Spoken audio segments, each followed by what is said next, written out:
বিশেষ করে আমরা যখন বিমানে, পরিবহনে, নৌকায়, ট্রেনে, এক কথায় যত রকমের উড়োজাহাজ, যানবাহন, নৌপথ এগুলিতে যখন আমরা সফর করি তখন আমাদের করণীয় কি? আমরা কি দাঁড়িয়ে পড়ব নামাজ, না বসে পড়ব? যখন আমরা নৌকায় নামাজ পড়ব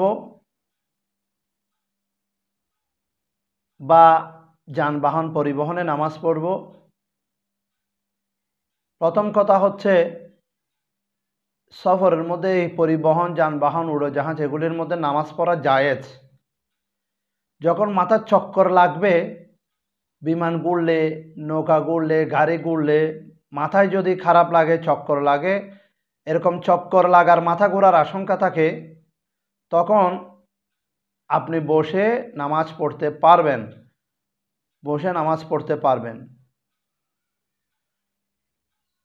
এমনিভাবে চলতি ট্রেন, বাস বা অন্যান্য বাহনে যদি দাঁড়ানো সম্ভব না হয় তখন বসে নামাজ পড়তে পারবেন।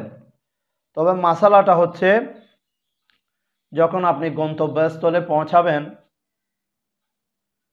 নামাজটা আবার পুনরায় পড়ে দিতে হবে। সেক্ষেত্রে এটাকে কাজা বলা হবে না, কাজা ধরা হবে না, এটা আদায় হয়ে যাবে। তারপরও ফরজের সম্মানার্থে আপনি সফরে যখন নামাজ পড়েছেন, কিবলা দিক বিদিক হয়েছে, তাতে কোনো অসুবিধা নেই। তবে মাথা ঘুরিয়ে পড়ে যাওয়ার সম্ভাবনা থাকলে আপনি বসে পড়তে পারবেন। আর নতুবা দাঁড়ানো পরিবেশ তো নেই, ওখানে থাকে না, যদি পরিবেশ থাকে আপনি দাঁড়াবেন, তবে এখানে দাঁড়ানোর সুযোগ নেই, সেই জন্য বসে পড়তে পারবেন। আবার আপনি গন্তব্যস্থলে পৌঁছে সেগুলি আবার পুনরায় পড়ে দিবেন, আদায় করে দিবেন। এটাই হচ্ছে পরিবহনের মাসালা।